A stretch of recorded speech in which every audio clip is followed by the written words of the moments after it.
kami akan melakukan wawancara mengenai materi hak dan kewajiban warga negara dengan saya Amelia Zahra, saya Sanurhan, saya Elvi Barka, saya Diki Sardianto.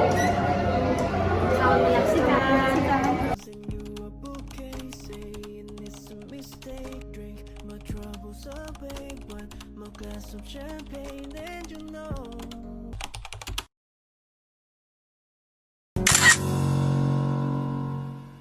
Sebelumnya dengan ibu siapa? Oke, dengan saya Iyam Siti Maria.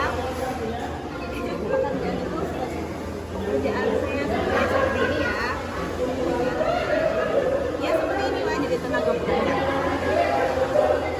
Teman-teman seperti yang sudah kita ketahui ya. Jadi kalau misalnya kewajiban itu adalah sesuatu yang wajib kita patuhi ya. Kemudian kalau misalkan untuk hak itu didapat ketika kewajiban itu sudah terpenuhi.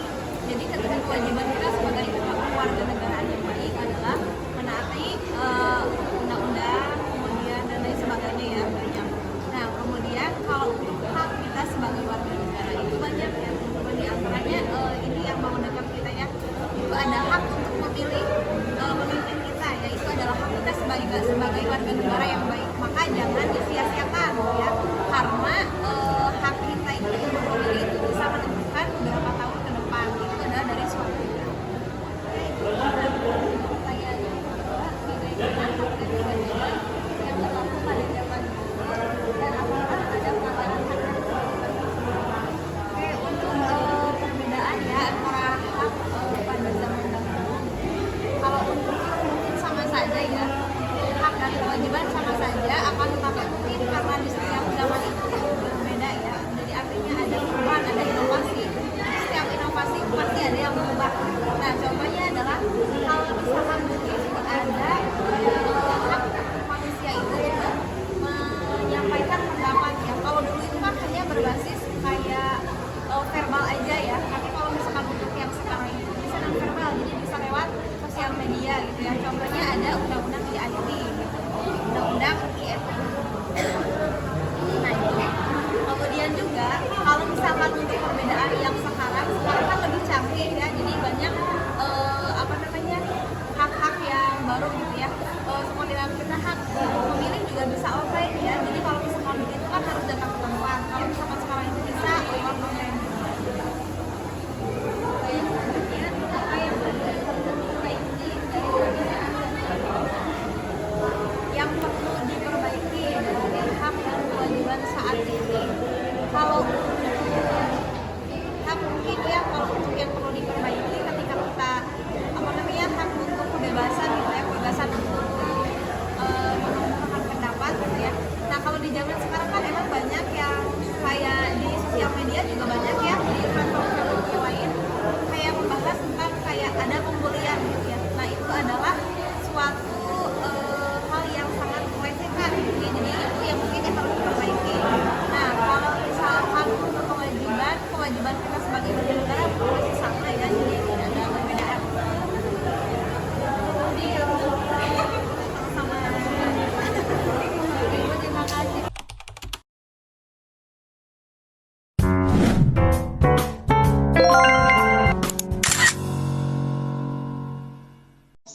Oke, sebelumnya mohon maaf mengganggu waktunya ya kayak kenalkan kami dari kelas biologi 1C. Di sini kami tuh dapat tugas mata kuliah PKN. Tugasnya itu mewawancarai aktivis yang ada di kampus itu. Oke, sebelumnya perkenalkan dulu Kenalkan, nama saya Lumina Faiko. langsung aja ya kayak untuk pertanyaan pertama, apa sih yang diketahui kakak tentang hak dan kewajiban warga negara? Menurut saya pribadi, kalau hak itu yang murni kita dapatkan, setiap individu yang dapat pada hak nurani setiap insan itu hak. Kemudian kalau misalkan kewajiban itu adalah apa yang kita harus lakukan setelah kita mendapatkan hak tersebut.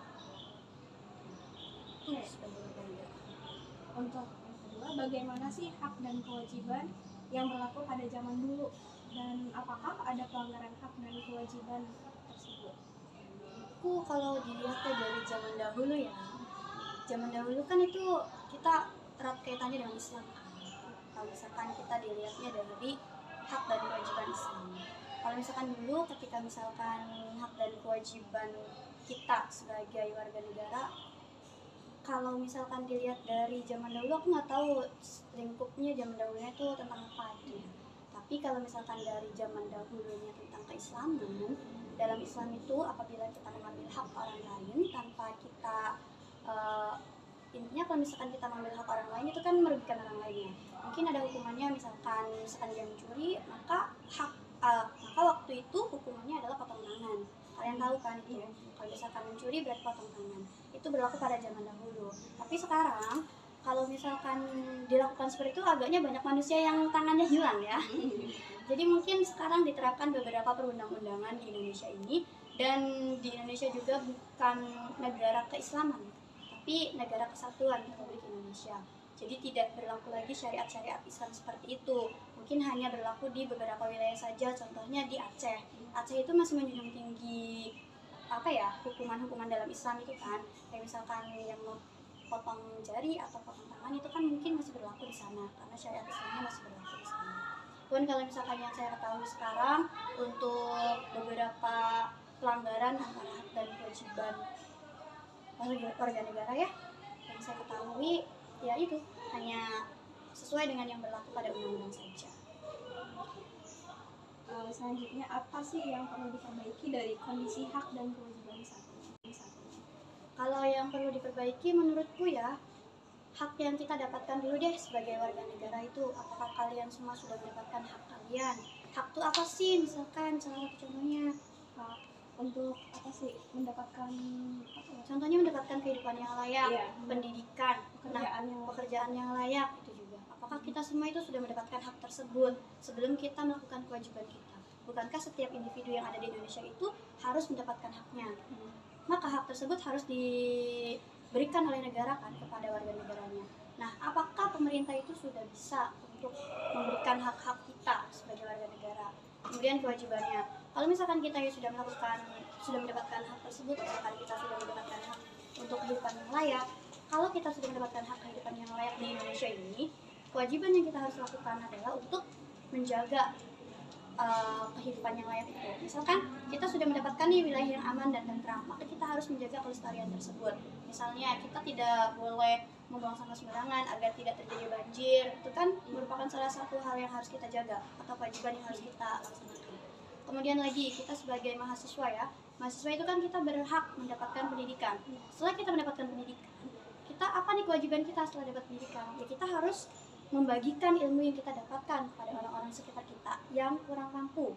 Kenapa yang kurang mampu saya katakan di sini? Karena tadi hak seluruh warga Indonesia itu kan mendapatkan pendidikan, dan gak semua pemerintah itu bisa mengcover semua biaya pendidikan orang-orang di sini. Maka ketika kita sebagai aktivis di sini, ya kita harus melakukan relawan, menjadi relawan. Kalian tahu itu semua kan relawan. Kalian menyebarkan ilmu yang kalian dapatkan di dunia perkampusan, perkuliahan, dunia pendidikan, itu disebarkan kepada orang-orang yang membutuhkan.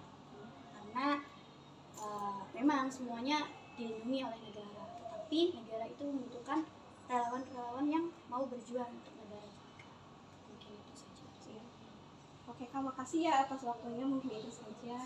Terima kasih Sama-sama. atas waktunya. Assalamualaikum warahmatullahi wabarakatuh. Assalamualaikum warahmatullahi wabarakatuh. Sukses selalu buat Iya, makasih Kak. anak-anak maba, semoga kuat sampai akhir ya. Ya, amin.